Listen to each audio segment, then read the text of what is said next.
Welcome to the Success Journey Show. Let's travel together through the lives of individuals on the road to success. Hey, what's going on, travelers? It is Ricky Ventures and Marlon Madden. How's everyone doing today? We are back with you for another episode of the Success Journey Show. Marlon, what's good, bro? How are you, man? I'm feeling good, man. I'm feeling good. I bet you are, man. I bet you are. Yeah. Everybody heard this. This is Indigenous.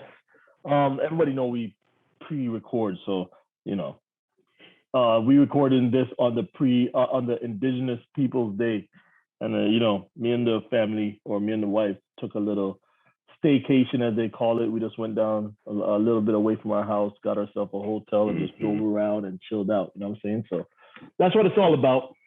That's what it's all about. Back up and ready to rock and roll. Had to make sure I made the show, so I told her, "Hey, babe, we got to go. We gotta go. Cut it short.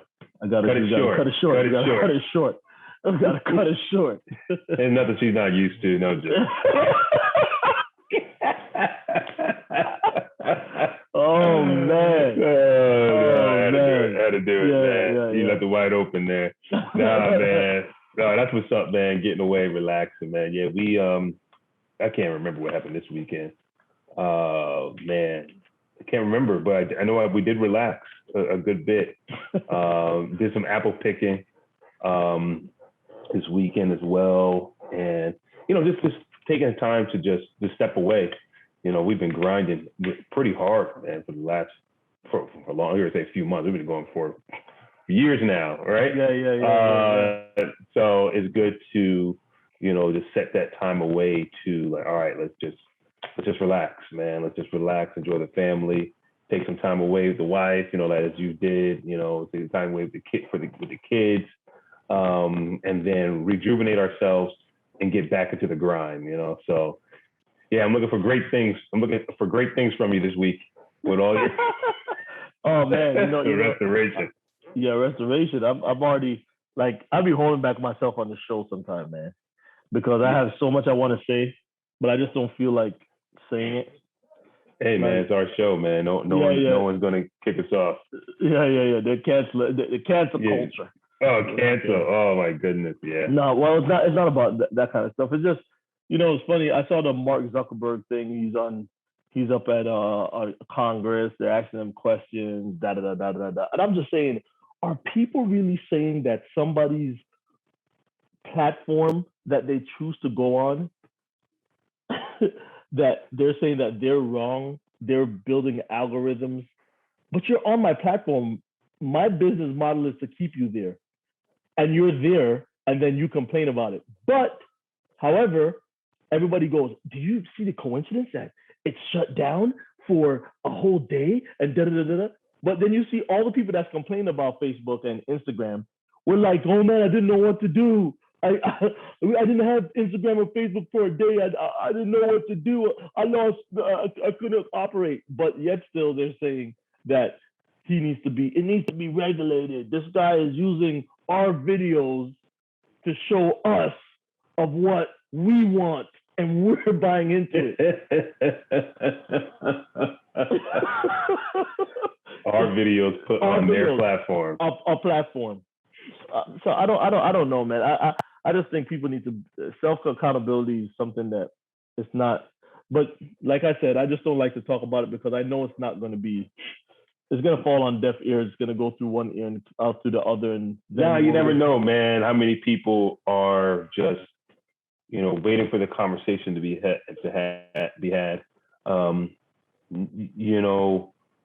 A lot of people can find a lot of things wrong when things aren't going their way. Yeah. Right. And join onto the bandwagon. I'm not, this guy built a platform. He, created a way for you to connect with people, for us to connect with people that we haven't seen in years. And, everyone enjoyed it. Everyone enjoys it. Instagram, same way, number one platform in the world. Downloaded app. It you get caught onto it because they are building something to make you feel connected to people that either your loved ones or people that you want to love, right? Influencers and all that stuff. So, I mean, they're going to build a platform out as best as they can. You know, it's not MySpace. MySpace is gone. Yep. It's not. They bought out MySpace, I think. I don't even know. But, you know, all these other platforms that were here and there, Friends, High Five, all those. Remember all those things, like, you know, and they didn't keep up with the times. Black Planet. You know, it's been going on, what, almost 20 years. Yeah. That Facebook has been going at this, man. Yeah. You know, you got to respect what they've been able to build over time. And then now it's up to you to decide how you want to use the platform. Correct. Versus you try to, you know, dictate or side with how someone else deemed it should be used or regulated. So the conversation can go on, but at the end of the day, it's self-accountability, man. That's the biggest. And then the next thing I want people to do, if you're so intrigued about learning what the algorithms and everything, find out why females are the most influenced by social media and affected by social media.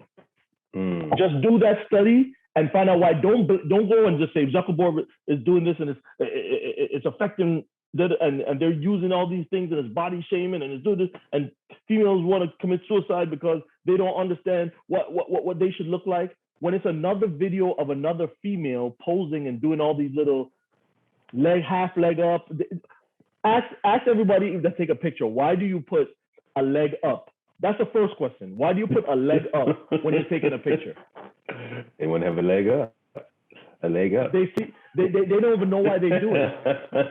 No. Why do you have a leg up when you're taking a picture? Just answer that first question, and you probably can keep on going down the rabbit hole and find out. Just do it. Yeah, dude. It is. I mean, you got to watch yourself in general, everyone, because, you know, when you are, you know, feeding yourself with a whole bunch of images over and over and over and over and over again, regardless of what it is, men, women, whatever, vacation, people traveling, people doing that, it leads you to be like, oh, or going to the beach, you know, I'm gonna wear this, bathing suits, all this kind of stuff.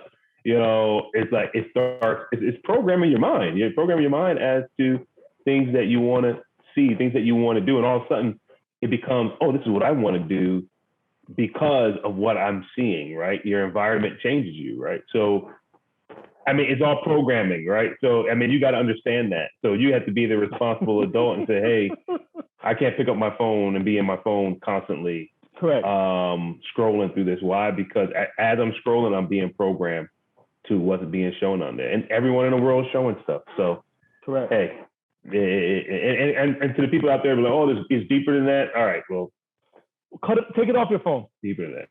Yeah, exactly. Take it off your phone. If you feel it's affecting you, take it off your phone. Yeah. Don't complain about it and then keep it on your phone, and then you scroll through it at nighttime, and then you up to 1, 3 o'clock in the morning, and then you're like, man, I have to take this vacation, and I have to take these certain pictures, and I have to be jumping in the water. Oh, they did something for their birthday. Why did I do something for mine? Yeah. Why didn't you post me? It was my think about this. Your baby's 1 year old, and you're saying, help me wish my baby a happy birthday.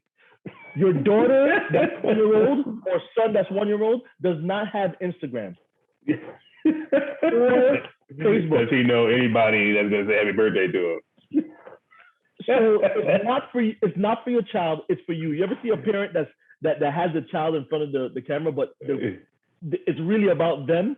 Yeah. Because they're trying to do some kind of like man, you guys oversee. And the thing is, they don't oversee it, man. And I can just go on and on, bro. I'm telling you, I can go on and on. It sounds like you're on there a lot. No. I'm gonna tell you what. I wish it went down for 2, 3, 4 weeks, man. Oh man. I just want to see everybody just have to. It's like when I take away my son's video game and he's like, "Oh, I didn't know I could draw." Oh man, I love being outside. Yeah. Oh man. With Travelers, we are back. We are back again for another week. Love it, man. Join in this conversation. Leave a comment in on a review or on our post. I'm probably going to post this segment. What are your thoughts? What are your thoughts on this? Right. Yeah. Post it on Instagram. Yeah, on Instagram. Yeah. So we're back. Check out our website. Check out our all of our podcasts. Leave a review. Post something. We've been getting a lot of people share guests with us that want to come on to the show, which has been phenomenal. Reaching people that we have not been able to reach ourselves. So that's really good. And we're really excited to bring those guests to you guys. We're ready to get out and travel again. Yes. We got to do some and visit some of our guests, previous guests and new guests. So stay tuned for that kind of stuff. And, we're still working with the real estate, exciting things about our progress with our property. So, man, just exciting things was moving along. We got even more exciting news. I told you last week that I'll share it soon. So just stay tuned. It's in the works. Just don't want to share it too early. So we will share it at the right time. And you'll see that we're just continually moving forward in what we're doing. So we're gonna jump right into the next segment of the show, the most favorite segment of the show. Me and Marlon get out of the way. Hope you didn't fast forward to this part. You missed a lot, already in the first 10 minutes. So we're gonna jump into our next guest, and our next guest is going to be talking a lot of things around mental health, mindsets, things of that nature. So stay tuned and we'll bring her on.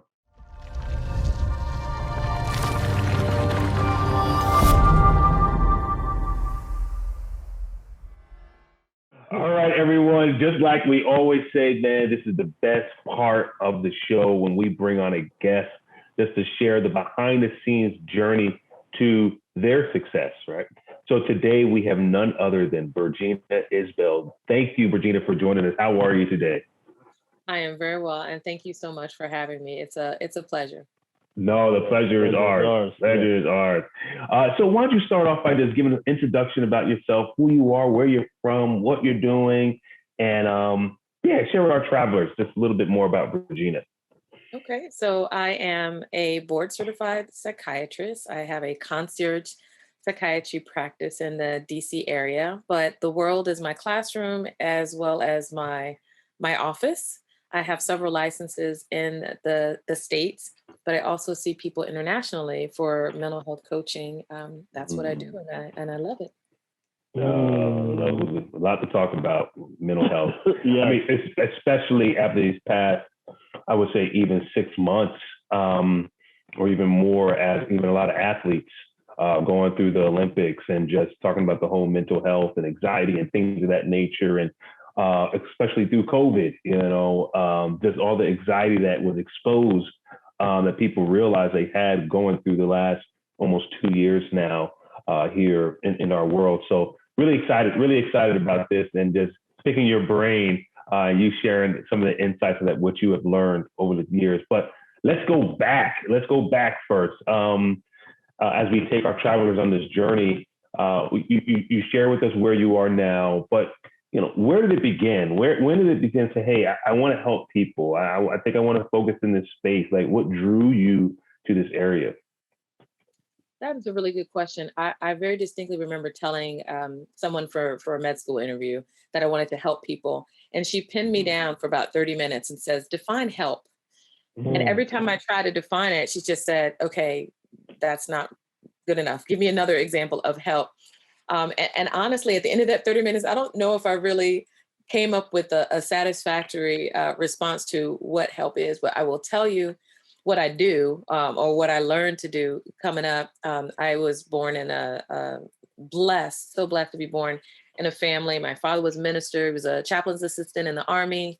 My mom was in church from the time that she was knee-high to a grasshopper. My grandmother made sure that every single one of her 10 kids knew about Jesus, knew who the Lord was.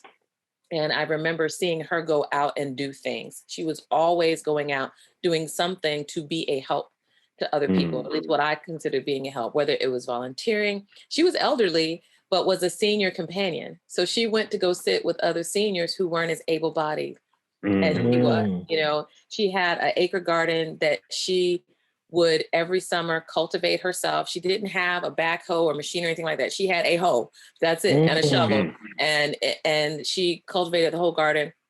And every year she would basically give away the majority of her crop to the neighbors, particularly those who may not be able to get out of the home to go different places. And seeing that, being born in, I think, that dual legacy of a Christian family, very solid foundation, and then watching my grandmother and other folks in our family constantly do things to better the community that they found themselves in.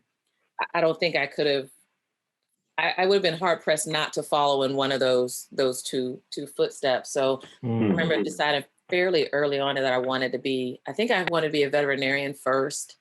And then I just had a thing for hurting animals. I just didn't like seeing animals hurting. And it was I want to be a nurse. And I remember my uncle saying, well, if you're going to go to school, you might as well go as far as you can go. He's like, don't go and stop. He's like, you need to get your doctorate. And this was back during the time where the only thing I knew about being a doctor was just medical doctor, right? So I didn't know a psychologist doctor or, you know, a DRNP, you know, a doctor of nursing. I didn't know any of those things. All we knew was if you're going to go as far as you can. Don't stop learning, never stop learning. Go ahead and get your doctorate. And so from that moment, the other seed, speaking of gardening, was planted, and I didn't look back. At that moment, it was, okay, you're going to be a doctor, period. The only decision was, well, which kind of one are you going to be? What kind? Yeah, what kind? Yeah. And where were you, geographically, where are you from? Virginia, Suffolk, Virginia, the peanut capital, or the former peanut capital of the world. Okay, yeah, because I heard you saying back hoeing and shovel, and I'm like, yeah. So she knows something about that, which is, I think that's an important skill to still have. A lot of people tend to think it's not a skill that you have, but being able to cultivate the land is a skill, because I have my wife, if she plants something, it's gonna die. She just don't have a green thumb. And then, you know, my mother-in-law, she'll plant and it'll grow. So, you know, a lot of people think you just put something in the ground and it doesn't happen just like that. So I want to say kudos to your grandmother for being able to use that as a ministry to help people, and not just say, hey, God loves you, but actually can show it by sitting and taking stuff to people. I want to say thank you for that. Thank you for that. So now let's talk about your childhood growing up. You had siblings. You had what are they thinking about? Are you the youngest, the oldest? Where you fall in that pyramid? What's going on with that?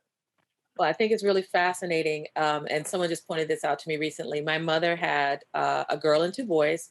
The girl is the oldest, and then followed by the two boys. And I have a girl, and now I have two boys. We just added in this past in this season. Oh yeah. Congratulations! So we're coming up on a year birthday this month. Congratulations! So when you talk about, I remember thinking, okay, I always wanted an older sibling. I don't know why, but I was just like, oh, why do I have to be the oldest? It was kind of cool because where we live, actually, my family still all lives in the same area that we grew up in. My mother and put it this way, all 10 kids except one all live within about 30 minutes of each other still. Wow. Oh, wow. Yeah. So everybody's still very close. So my aunt and my grandmother literally are like maybe 3 streets away from me. So they're less than a mile for me to walk over to grandma's house. And so that's what I grew up with. And my cousins who were at my grandma's house were kind of like older siblings to me. So even though I didn't have a biological older sibling, I still had older siblings. And I just remember thinking when I was growing up, like, it's going to be so cool when I get older and I'm going to be able to tell my brothers what to do and show them the ropes and everything. But they wanted nothing to do with any of the stuff I was into. So my idea of just fun was a book. You know, I really like either sitting outside with my grandmother or being and gardening and doing stuff with her like that, or just sitting outside reading a book, or sitting inside reading a book. And it didn't matter. And my favorite place to go was the library, right? So I had a public library. Wasn't quite walking distance, but anytime I could get a ride to the library, that's where I went during the day. And then my brothers, of course, were, fishing. They definitely weren't going to the library. Yeah, fishing, grabbing, going to the park, football, the typical normal stuff. Typical so yeah, it's interesting. It's interesting. But we have more in common now. Whenever I go home, I try to go fishing, at least with one of them. They both fish. I try to go fishing with each one of them. This last time I went, I think I got to fish with both of them. Or crab or something like that. And we're not too far from the ocean. We're very close to Virginia Beach, or Chesapeake area. So there's always a body of water. Like my favorite smell is the ocean, the season. That's it right there. Man, I love it. Yes. So as you were, and thanks for sharing, how you kind of came to determine, hey, I want to become a psychiatrist. Well, I don't know if you actually said why you picked psychiatry over any of the other. Interesting story. I did not know what I was going to be until match day. So doctors go to med school, and then before you go to residency, you select where you think you might want to go. You interview, and they put it all in a big computer. The organizations rank you. You rank your organizations, and the computer matches you. So you don't know where you're going until match day. I didn't know where I was going till match day, and I didn't know what kind of doctor I was going to be until match day. Couldn't make up my mind. I liked all kinds of things. I said I wanted to be an OBGYN. I did internships in high school, I was at Hopkins for public health. So I did internships all for maternal fetal medicine, because that's what I wanted to do. Either be a neonatologist or a maternal fetal medicine specialist. But I went to University of Maryland, and in my first year, they introduced us to something called the Combined Accelerated Program in Psychiatry, CAP. And I got to do a rotation in my very first year. So you got to pretend like you were third year in your first year. So anything that helped me get closer to clinical medicine, I was all about. Gotcha. And that included giving up, 1 or 2 days out of every week for my first year to do third year type things. Okay. And I remember my rotation was at the State Hospital in Maryland. And I got to see people who came in like floridly psychotic, sick as stink, suicidal, drugged up, and literally like in a day or two, or maybe even 3 at the longest. As the Bible said, clothing in my right mind, how Jesus healed the person and it's clothing in his right mind. Yeah. That's what I got to see. I was like, oh, wow. I gotta have some of that. Anything where I'm helping somebody, it's just something about your mind. I mean, think about how many times the Bible talks about our minds. We have the mind of Christ. Renew your mind. Be transformed by the renewal of your mind. Let this mind be in you, which was also in Christ Jesus. So something about that just kind of kept calling me to doing something with the mind. And once I saw people in psychiatry, I still didn't know what I wanted to do, though, because of my family. And you already know how important my family is to me. My uncle, my husband also, later on, we realized that he was into some things with mental health, but my uncle was a veteran and was diagnosed with schizophrenia and was in and out of institutions, military institutions, Perkins. I don't know if you know Perkins, which is in Maryland, in and out. I think he'd been at Walter Reed at one point, and constantly just having a really hard time and just could not seem to get it together. And then finally, there was this period where he just did well. And even now, he has his own business. He does landscaping. He does all kinds of wonderful things. And I remember thinking, again, like, how did that happen? And it turned out that he had a phenomenal psychiatrist. But I also remember there were periods of time where he really struggled with addiction, and he really struggled with the mental health profession. Because as you can imagine, if anybody commits you and puts you in an institution against your will and they lock you there and you just can't get out. That's a problem. And so I do remember times where he was just like, psychiatrists are evil, and they're terrible people, and it's like Tuskegee all over again. I was like, wow. When he hears me say I want to be, and I remember going to him and I was praying about it, and I said, Lord, I said, if you want me to be a psychiatrist, you really got to let me know. It was kind of like the fleece thing with Gideon.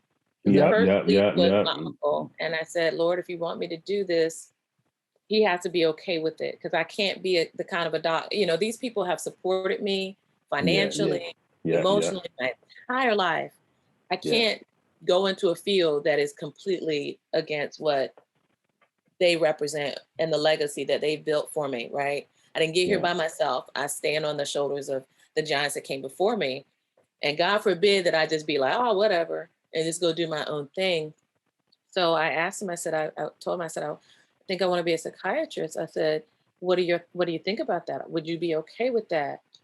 And he didn't say anything for a very long time. And we just sat in silence in a car, in his truck. And I just sat there, and he just sat there. And he says, well, you know what? He said, if it wasn't for a good psychiatrist, I honestly don't know where I would be right now. And he said, yeah. He said, that'd be a good idea. He's like, that'd be a good idea. You can help a lot of people. So I was like, okay, heard of one down. But I still was kind of holding on to that whole OBGYN pediatrics thing. And so I did interview and both pediatric programs and psychiatry programs. So then I put out the other fleece where I said, Lord, you know, I don't get to decide where I go. The computer and you and whoever puts everything together. And so, and that was also a particular place that I wanted to go. So I was like, Lord, if you want me to go there and you want me to be a psychiatrist, you know what you got to do. You got to help me out here. So when I opened up my maths letter, I had maths and psychiatry at the Mayo Clinic in Minnesota. So in Minnesota? Yeah. Mayo Clinic. Okay. Yeah. That's big time right there. Yeah. So now you're away from your family. Is that for the first time you're really away? Not really. I like traveling a lot, and whenever they could, my family did send me to stay with relatives quite often. I really like traveling, so I remember spending years in New York with my cousin at Fort Totten. Her husband was stationed in Fort Totten, so am I right? Is Fort Totten in New York? There's Fort. It's an army base. There's Fort. It's up. Is it way upstate you're talking about, or Fort Hamilton? Maybe Fort Totten keeps ringing in my mind, but I don't remember. But somewhere in that area, and I got to go stay with her, and then my mom helped me with getting a scholarship, and I got to go travel the world for a while, and I got to go to 7 different countries, and I played clarinet, so I got to play my way there. You played clarinet, you said? Oh wow. So I got to play, and we went on a tour of Europe, and I got to go there and do that, and that was phenomenal. And then I got to go to Zimbabwe, study abroad. So I stayed as long as I possibly could, as long as they would let me stay and still be enrolled as a student. I went to Zimbabwe, and I enjoyed that. So Minnesota, I think it was the first time I was going to be gone that long. Okay. Yeah, no, I knew that was 4 years. It wasn't like a semester or even a year away. I've been to Chicago before for, I think, 6 or 7 months for a long internship, but nothing like being away for 4 whole years. That was a lot. And I knew it was cold. In Minnesota at that, I didn't know. I wasn't ready. you thought old Suffolk was cold. That's what I thought. And New York, because I had been in New York sometimes. Minnesota's different, man. Minnesota's a whole nother. Yeah, you got to buy your coat in Minnesota for Minnesota. Don't buy a coat from another state. No, I didn't. It doesn't work. So we get our things there and love it now, and it's beautiful. They do have, when they actually do have the summer, it's beautiful summer, and they have some beautiful couple of weeks. Nature. Yeah, it's only a couple of weeks. Spring is a couple of weeks. Seriously, spring is like 3 weeks. And then and you have a real summer, and then it's like winter again. I don't know what happened to fall. I think maybe leaves change a little bit, and then it's like snow. And then the snow stays. It doesn't go anywhere. No, it doesn't melt. It just stays there. And I was good the first 3 years. My first -10 year, I was good. Then -20, I was like, okay. That last year, I was thinking about staying there, and it hit -30. Come on back, baby. My eyes got crystals. You could get crystals Oh in your my goodness. eyelashes. And I was like, this is not the way. The truth or the life. Yes, sir. Yes, sir. The truth or the life.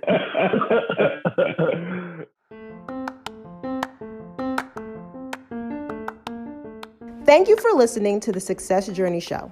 Please follow us on our social media on YouTube, Instagram, and Facebook at The Success Journey Show. Also, check out our website at thesuccessjourneyshow.com. Thank you for listening and enjoy the rest of the show. Oh man! So tell us, we jump forward just a little bit into, now you're practicing, and of course, everything's confidential on what you're practicing with your clients. But was there ever a time where you kind of questioned, as in, should I have gone with the pediatric OBGYN, or yes, this was it. This is where I needed to be. I know you probably had that latter end question. Good question, because I've never had that. I've never had the, I should have gone into another field. I've not, since becoming a psychiatrist, I haven't questioned being a psychiatrist or being in this field. I'll put it that way. I started doing mental health coaching a couple years ago, and I've definitely been torn at different times to do more coaching or more psychiatry. And it really depends on the season. And that's definitely one of those, okay, Lord, you got to guide me on this one. Where do you need me to be? So there was a year that I did a lot more coaching than I did patient care. And I'm glad I did in that season, because I see the students that came out of that, and I get to see the work that they're doing now. And every single one of the students that were in my coaching program that very first year, they're all entrepreneurs now. And that's not what they came in for.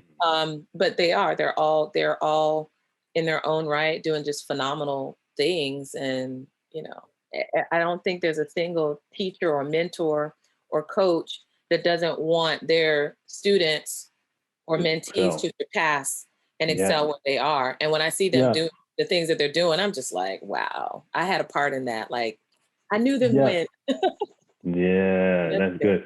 Now, how did that part start? When you're doing the coaching and mentor, was it like, hey, you start working with one individual and then it started to just more people come, or did you say, hey, I'm gonna put on a program? Share that aspect of it. It did. The very first patient I coached, or it was a patient, I remember it was, I did a lot of work in the community health center in DC, Southeast DC. And there was a young man, well, he's older than me. He was older than me. And he came in. I got a lot of referrals from primary care for people that just wouldn't take their medicine, or had uncontrolled, fill in the dot, uncontrolled high blood pressure, uncontrolled diabetes, uncontrolled, thyroid disease, whatever it was, needed surgery and were putting the surgeries off. Cancer was getting worse. Prostate levels getting worse, and they're not getting better. And the doctors are just like, look, they're not listening. We need you to fix them. And I'm like, that's not quite how it works, but my best.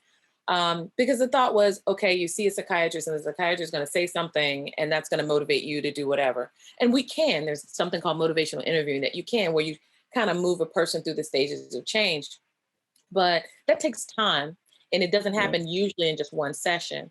But I was working with a gentleman, and I remember him coming, diabetes completely out of control, looking at possibly, having to have procedures if he didn't get it together. And he said, look, I don't need to see a psych. I don't need to see a shrink, no offense, but I'm not crazy. I don't need to see you. He said, I said, well, maybe I could just coach you through some things. He said, now, if you were a life coach, I would see you. I would talk with you. I'd have come back. And I said, well, light bulb. I said, you know what? Then consider me your life coach. Reframe it. And the rest really is history. I saw that particular patient and coached him through, getting better in terms of his health and nutrition and getting better. And then I saw other patients who basically wanted the same thing. Eventually, when I, started my private practice, we started having more and more people that wanted lifestyle medicine. So they wanted to get better, but they didn't necessarily want a pharmaceutical.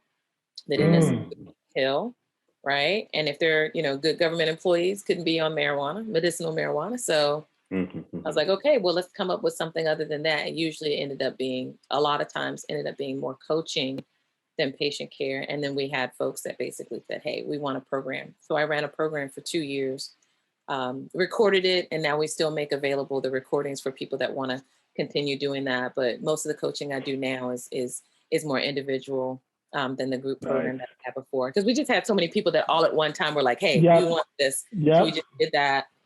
We culminated in a retreat last year before COVID really, really hit. We had a retreat last year that was kind of the last hurrah for the group that came through. Yeah. And now we do more, like I said, the individual, which I enjoy a lot.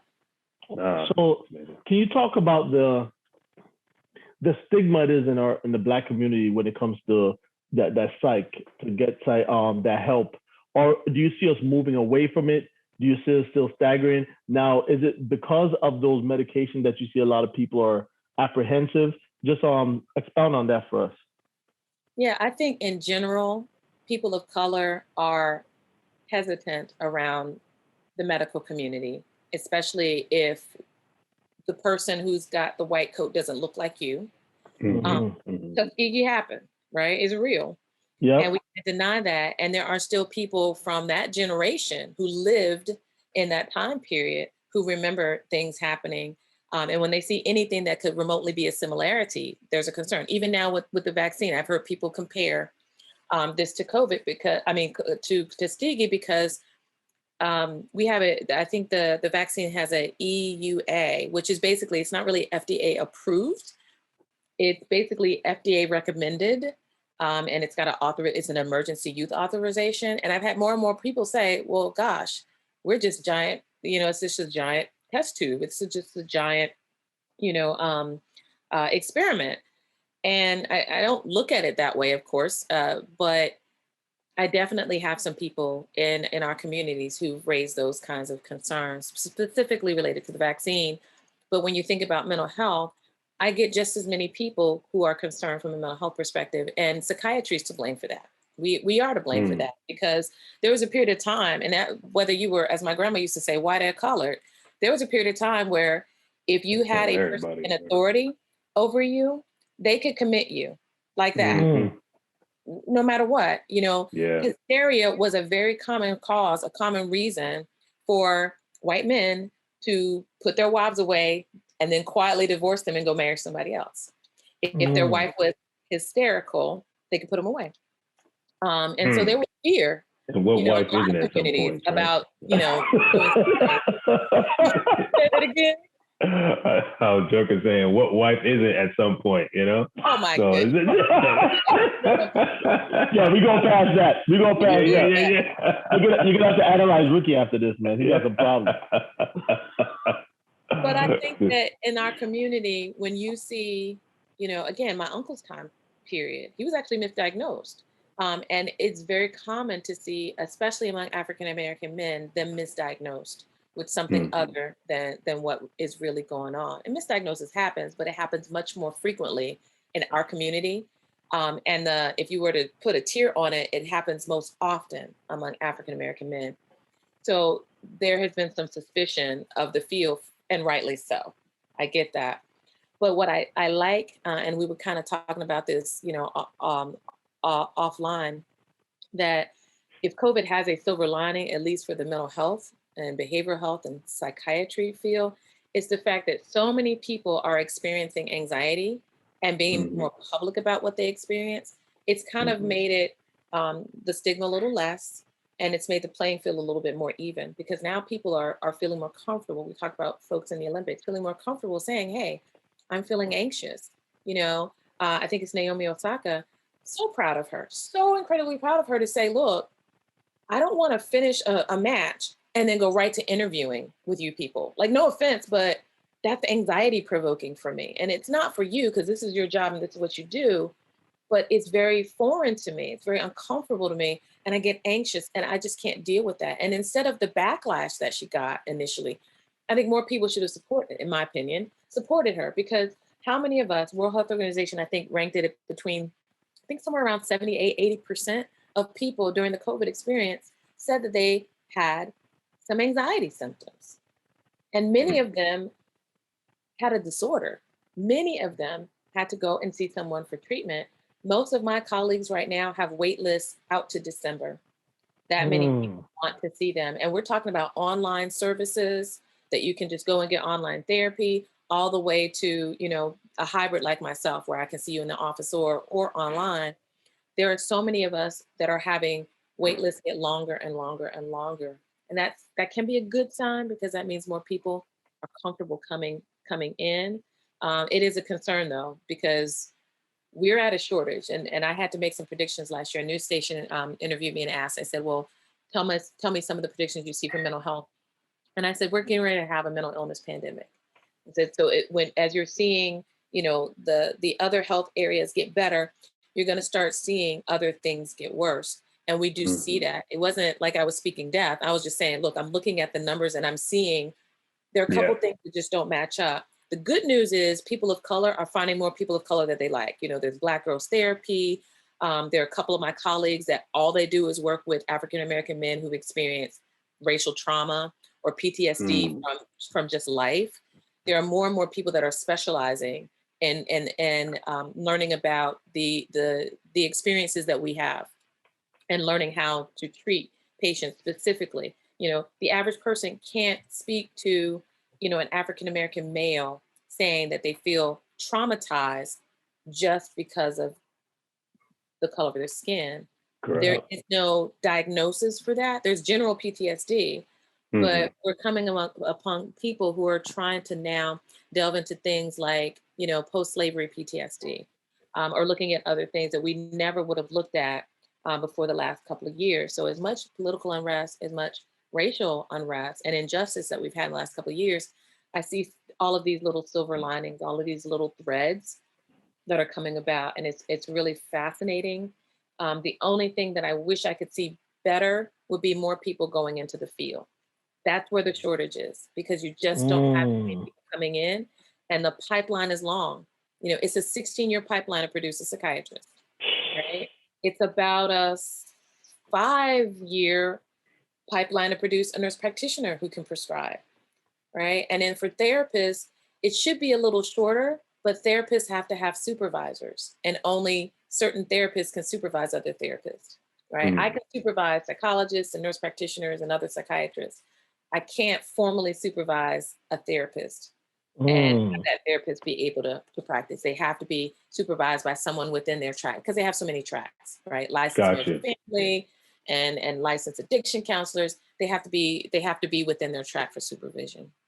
Pipeline's long.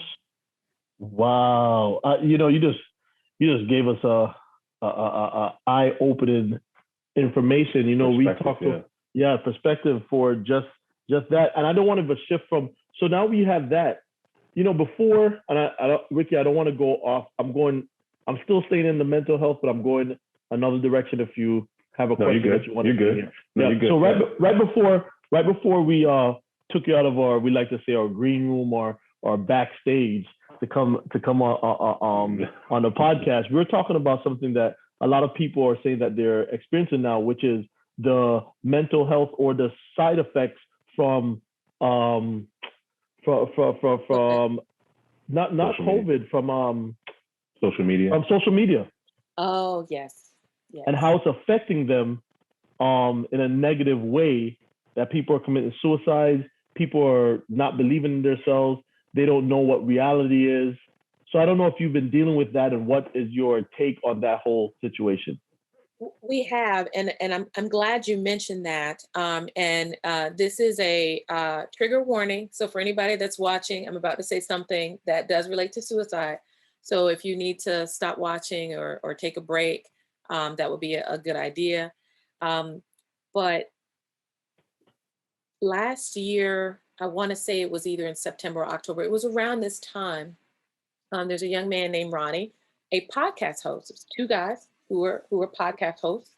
One of them, named Ronnie, became more and more despondent and did a lot of TikTok, a lot of IG, a lot of social media, was constantly on doing things. And I don't know if there's a formal association. We will never know at this point.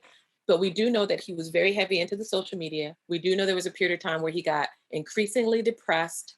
But last year about this time, he went on TikTok and he shot himself live with the shotgun. And I didn't see it, thank God. But I will tell you that still sticks with me right now.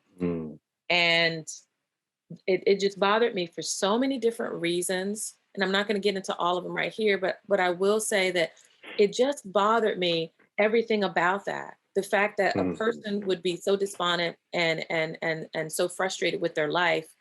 And at one point, people were coming on when they saw him with the shotgun and they were saying, look, I'm your friend, and da, da, da. And he was saying things like, you're not my friend. The only reason you're coming on right now is because you see this and you see that I'm at the end of my rope. He's like, but where were you? When were you reaching out to me? Nobody was reaching out to me. So it's kind of like, I think there is a false sense of intimacy on social media when you think a person's your friend, but then when you're in crisis, they don't reach out. That's a big deal. That's a very big deal. And this person was in crisis. And finally, people were reaching out, but it was just much too late. So that was one thing that was very disturbing to me. The other thing was that TikTok took days to take the video down. Days to take the original video down.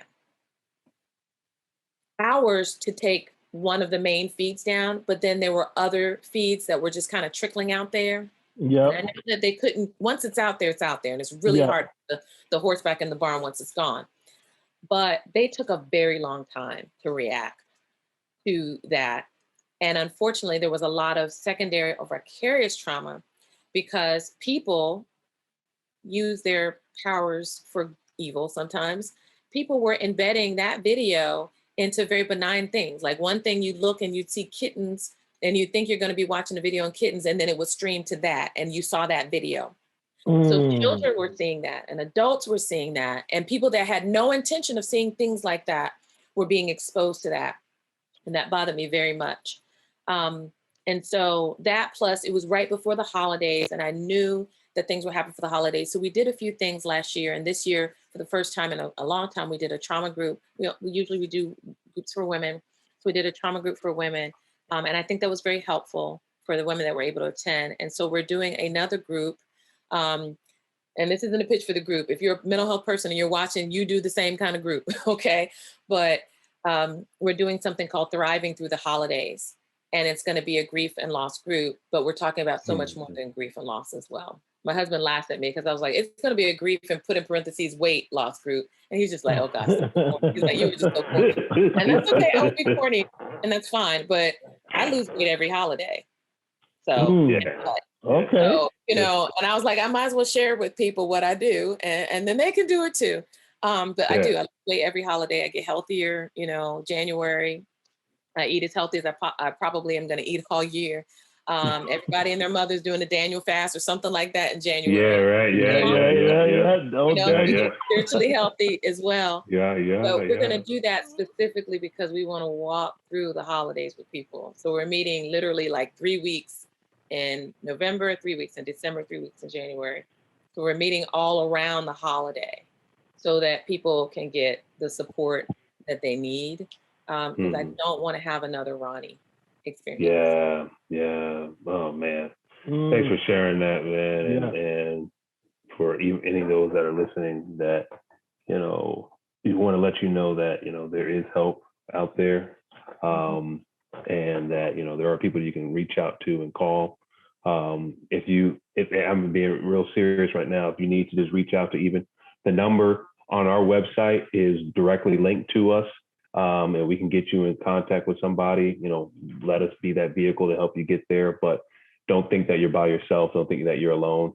And I appreciate you sharing that story with us, Bergina, because it's so real, and, we're seeing it, over and over again in just lives, especially a lot of young people these days, and creating that false sense of friendship on these platforms. And, I'm pushing my kids. I'm waiting. I'm waiting.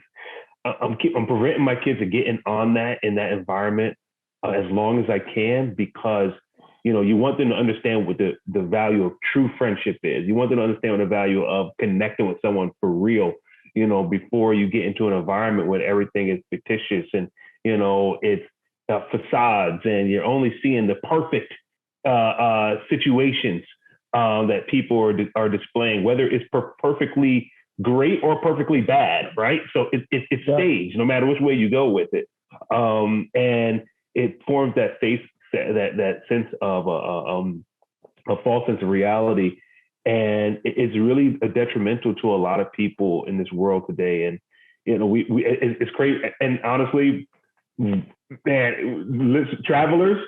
Typically, I'm going to give you guys a little behind the scenes on the Success Journey show.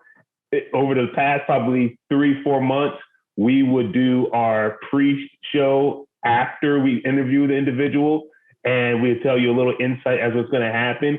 So when I mentioned what in the beginning as to the direction that we're going to go in, I had no clue that. I kind of had a sense with her background that we may go this way, but not as in regards to how far we went.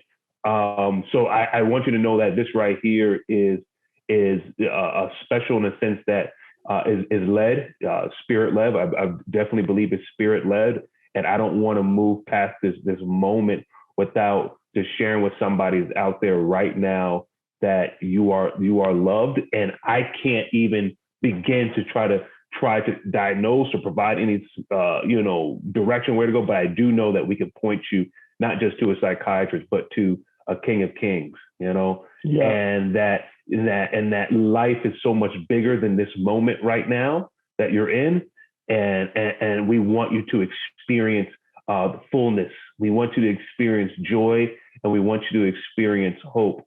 So reach out to us, and we will share whatever we can on our end so that you can experience that. So I'm sorry for going a little on a tangent, but I just felt the need to just really go out there because there's a travel out there that needs that right now. Amen. Oh, man. And I'm glad you did go there, and the same stance. So you guys have my information. So if anyone reaches out to you, they certainly can reach out to me. And I have said the same thing when I've been on a variety of different places, a Clubhouse app or IG Live or whatever. And I've reminded people, if you really do need to talk with someone and you're really trying to get a resource and you're just like stumped, you call around waitlist, call around, you're the sixth person that you've talked to and they're just like, yeah, we can't see you. Please send me a DM. I can't say that I will answer it the same day.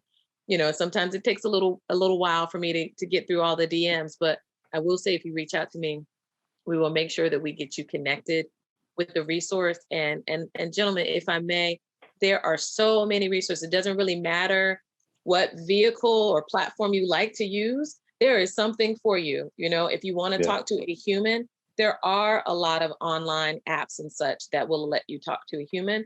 If you just want to text, there are text apps that you can basically just text back and forth with a therapist nowadays. There are crisis chats. The crisis chat is 741-741. If you text home or hope or help to 741-741. If you're an officer or in law enforcement, you can text the word blue to that same thing. And if you are on the front line, if you're a healthcare worker and you're struggling, a lot of healthcare workers are struggling right now with mental health. Yes. You can text the word frontline again to 741-741. And I can't believe I can't remember the national talk line. It's not just a suicide talk line, but it's the national talk line. It's 273-TALK. I think it's 866-273-TALK.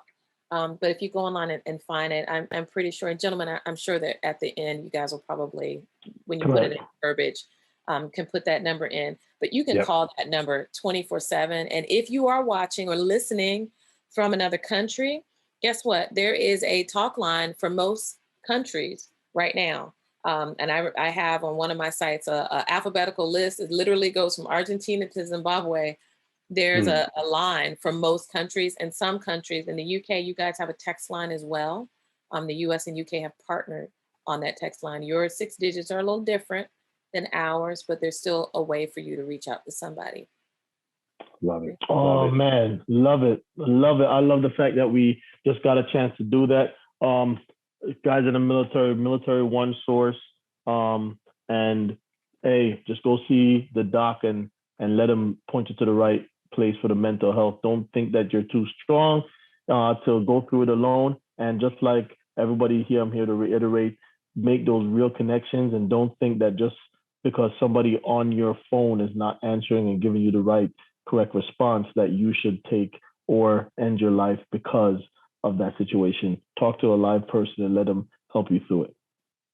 Love it. Love it. Well, listen, travelers, man, we can go on. And I just feel this is the appropriate moment to say, hey, do something for me. Do something for me. I don't care what situation you're in right now.